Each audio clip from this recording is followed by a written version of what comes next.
The first rule of the name game is simple: you can't play it. The second rule: you can't even talk about it. As a third-grade teacher, I thought I'd seen every playground fad imaginable, but this was different. It started with whispers in the hallway, hushed giggles during silent reading. Then, the first note appeared on my desk. Just a single name: Lucy.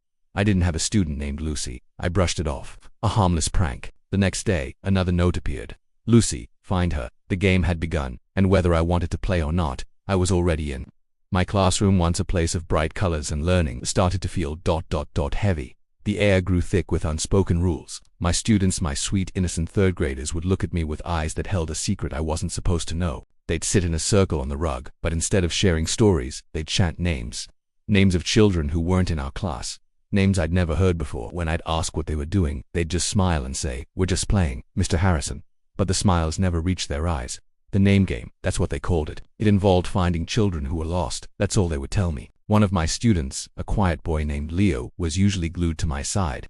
He loved drawing dinosaurs and telling me facts about the Jurassic period. But now, he was distant. One afternoon, during recess, I saw him standing by the old oak tree at the edge of the schoolyard, staring into the woods. He was whispering.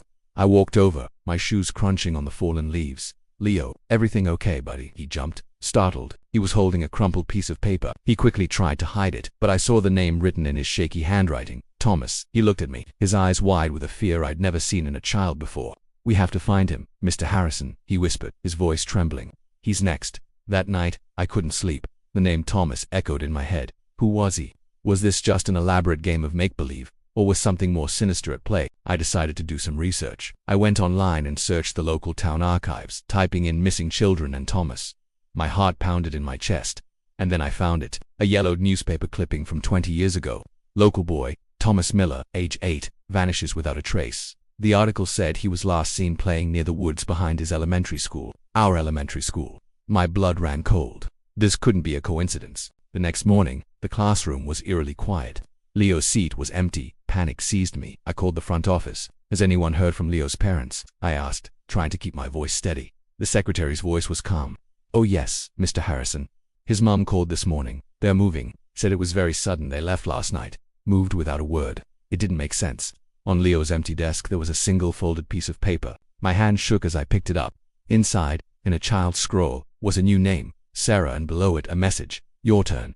The game was no longer just about the students. It was about me. The children weren't just playing, they were being used. By what? I didn't know. But it was targeting them, one by one. The notes became more frequent. The names more desperate. "Sarah, she's scared. Find Sarah. The woods are dark." My students were no longer my students. They were messengers. Their eyes, once bright with curiosity, were now hollow, filled with the reflection of something old and hungry that lived in the woods beyond the playground. They'd follow me with their gaze, their silent stares more terrifying than any shout. They knew I had to note. They were waiting for me to play. I couldn't go to the police. What would I say? That my students were playing a supernatural game and communicating with spirits of lost children? They'd think I was crazy. I was on my own. I had to protect my remaining students. But how could I fight something I didn't understand? That evening, as I was packing up to leave the empty, silent school, I found another note, this one tucked into my coat pocket. It wasn't a child's handwriting. It was a messy, jagged script. It just said, "We know you know." And then, a list of names. Every student in my class, with one name circled in red. Chloe. Chloe was a bright, bubbly girl who loved to sing. Seeing her name circled in red sent a wave of pure terror through me. This thing, whatever it was threatening my students. It was telling me who was next. I had to do something. I decided to face it. That night, armed with a flashlight and a heart full of dread, I went to the old oak tree by the woods. The air was cold and still. "I know you're here," I yelled into the darkness. "Leave them alone. What do you want?" For a long moment, there was only silence.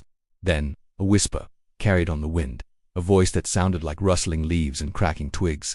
It wasn't one voice but many, all speaking at once. "We just want to play," they whispered. "We just want to be found, play the game, say our names." Suddenly my flashlight flickered and died. I was plunged into absolute darkness. The whispering grew louder, surrounding me. Names, so many names. Thomas, Lucy, Sarah, and dozens more I didn't recognize. They swirled around me, a chorus of lost souls. I could feel their cold presence, the weight of their loneliness. They weren't malicious, they were just lost. They wanted to be remembered.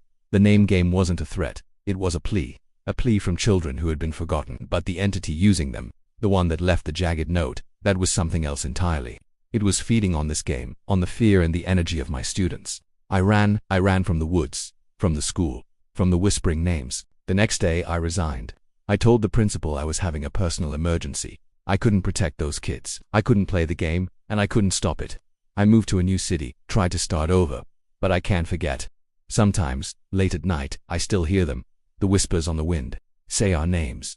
I check the news from my old town, always dreading what I might find.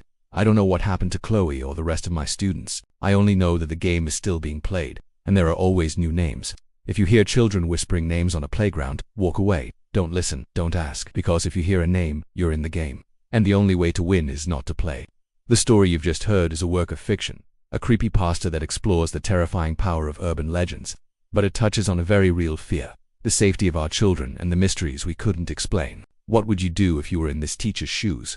Let me know your thoughts in the comments below.